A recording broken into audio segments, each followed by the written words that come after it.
So, good evening, everyone. I'm going to report about gender and the Millennium Development Goals and the feminization of poverty. The feminization of poverty refers to the phenomenon that women and children are disproportionately represented among the world's poor compared to men. Feminist approaches to women's poverty begin with the premise that pervasive gender inequalities and biases within households, labor markets, legal codes, and political systems throughout the world render women more vulnerable than men to poverty. So, the next slide will be a short clip about the feminization of poverty. Gender inequality doesn't make sense on any level. By marginalizing the rights of women, we deny ourselves the opportunity to lift millions of men, women, and children out of poverty, not to mention the chance of a just and fair world. From birth, girls and boys, women and men are expected by society to play certain roles and behave in certain ways based on traditions, religion, and other beliefs. These behaviors are learned and shape the gender norms in a society. Unfortunately, in many countries, gender norms create disadvantages for women. Often, girls are not sent to school. When they become women, they then have limited ability to earn money or realize their potential. Rural women play a major role in agricultural development. However, in many developing countries, women cannot formally own land. Without land, they cannot get loans to invest in their farms or businesses. This also means they have no control over the use of land or the benefits that come from it. Men generally control the household decisions, like how to use the family's assets. These disadvantages are often reinforced by practices that limit women's access to services, like training. Cultural beliefs can also restrict women's opportunities, such as in parts of Zambia where women cannot paddle their boats as it is considered bad omen. The result of these issues? Women remain poor and agricultural production cannot reach its potential, perpetuating poverty and hunger in the developing world. The social norms that limit women's opportunities need to be understood and then changed. By taking a gender transformative approach, we can influence social norms and bridge the gaps in access to resources and services between men and women in a lasting manner. Change is needed on many levels, and both men and women must be involved for it to happen. Research and development organizations need to invest in programs that promote gender equality alongside improving productivity and incomes. Policies need to be implemented that increase women's access to services and resources. Communities need to support women as farmers and as leaders. Increasing women's voice and agency is a valuable end in its own right. When development organizations, policies, and communities support the success of women, we have a chance to reduce extreme poverty and boost shared prosperity for girls and boys, women and men around the world. So, what does the term poverty refer to? Which women are concerned? What of the poverty threshold, and what are the poverty indicators for women specifically?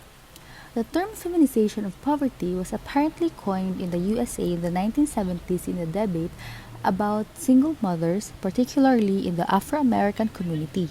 Initially, it was associated with a growing number of women who were heads of families. Then, in the 1980s, it began to be used with reference to the increasing recruitment of women to poorly paid jobs.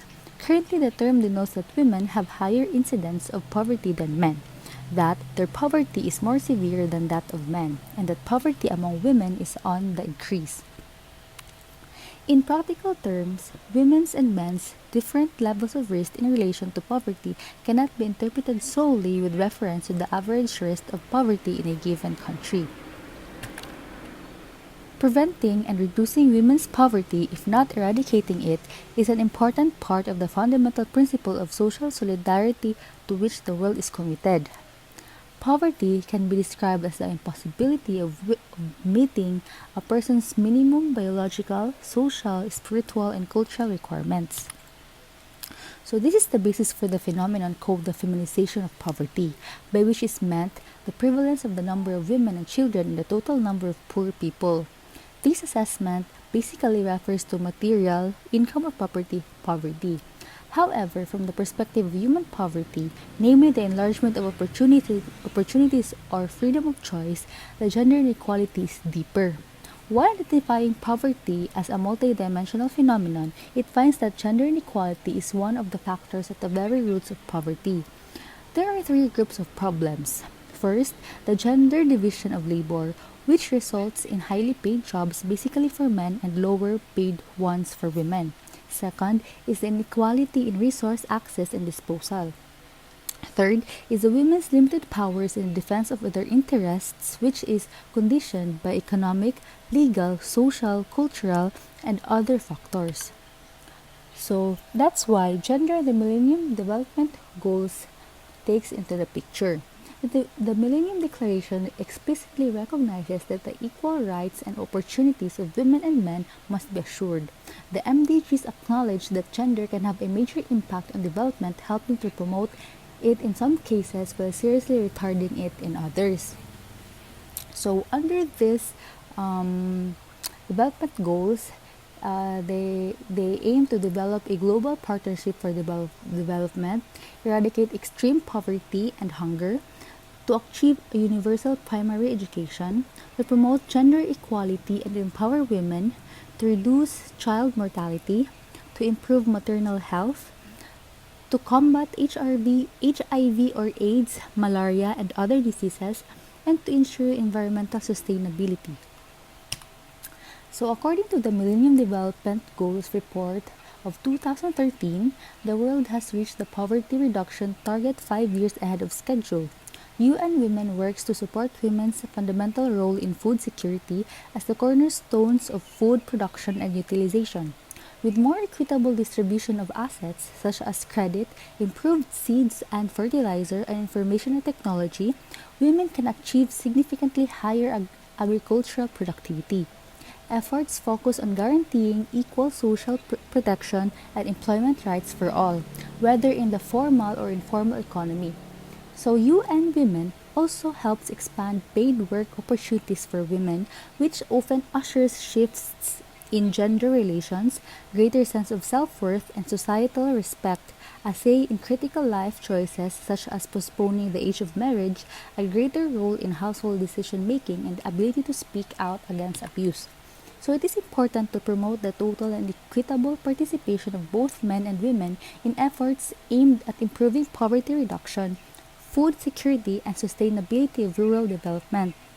Without gender equality and the economic and social improvement for rural women, food security cannot be achieved. Educating girls and women has a positive multiplier effect on progress across virtually all development areas. The MDG campaign has been driven by both national and international efforts, resulting in a considerably larger number of girl child enrollment in school today compared with 15 years ago. So, in the labor market, since 1990, the women's share of wage employment has grown progressively, though at a slow pace. The proportion of women in paid employment outside agriculture has grown from 35 to 41% between 1990 and 2015. So at the same time, the proportion of women in vulnerable employment,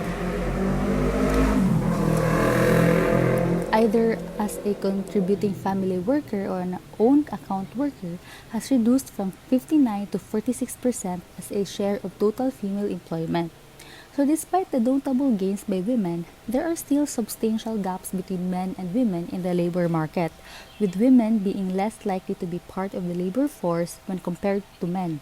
In 2015, it was estimated that only 50% of working-age women above 15 years old are in the labor market compared to 77% of men, with the least participation rate in Western Asia, Southern Asia, and Northern Africa. They find it harder to transition into paid work despite their progress in education and earn 24% less than men.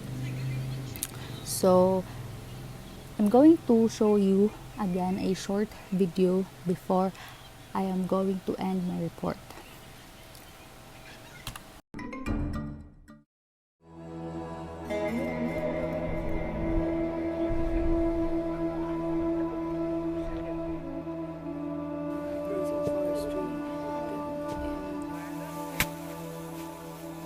It's harvest time here in the village of Siladi in western Nepal.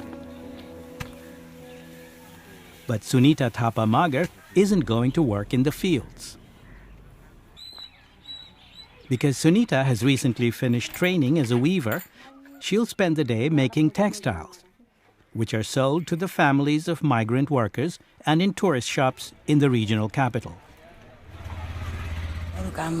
यस्तो SIP सिक्ने अनि यस्तो कुरा त छँदै थिएन हिजो बिहान हामी कस्तो भनेपछि एउटा पानी कुवा बिर्ताको ब्यागको त जस्तो थियौं के अनि महिला The world for many rural women in Nepal seldom extends beyond their families. And although they play a central role at home, they rarely have the confidence and support to pursue outside interests. As a result, they remain economically dependent on men, says social worker Srijana Roka Magar. बढी चाहिँ महिलाहरूलाई घरबाटै बाहिर ननिकाल्ने घरभित्र सकेसम्म घरमै चुलो चौको गरेर बस्नु भन्ने समस्या छ तिनी समस्याहरू अब बिस्तारै चाहिँ समाधान गर्नेतर्फ चाहिँ कोसिस गरिराखेको छु अब कहाँसम्म सफल हुने हो Sunita was among the lucky ones. When an opportunity arose for her to learn a new skill and join a weaver group, her husband encouraged her. Today, she's a member of Dhaka Production, a self-help group supported by the UN's International Fund for Agricultural Development, IFAD, in partnership with the government of Nepal. Sunita's group was formed as part of a project designed to provide job skills and build confidence among those who are the poorest and most disadvantaged. दुःख थियो त्यही त मैले अघि नि भनिहाले त sir अनि पहिले पनि मैले बारी पनि भोगे हैन नुनको भरा पनि भोगे सिमटको भरा पनि भोगे अनि काम गरे मान्छेले मलाई कति चाहिँ त्यसरी काम गरिँदाखेरि म चाहिँ सिमटको भरा भोग्दाखेरि नुनको भरा भोग्दाखेरि मान्छेले मलाई कति हेरेर गर्ने के अनि तपाईले Sunita puts the same amount of energy that she dedicated to her previous jobs into weaving. Now that her group sells its textiles to shops, she says her hard work is paying off.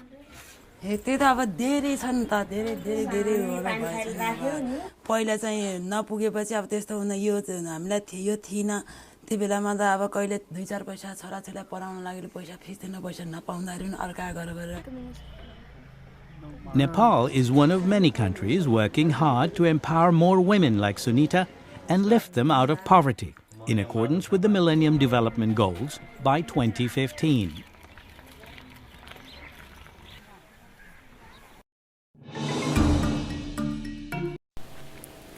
So this global recommitment to achieving gender equality through the MDGs creates the much-needed enabling environment to ensure that governments take action to be more supportive of the gender mainstreaming mandate by providing the necessary resources to build capacities within the public sector to enhance the core competencies of institutions to deliver their functions from a gender perspective. That's all. Thank you.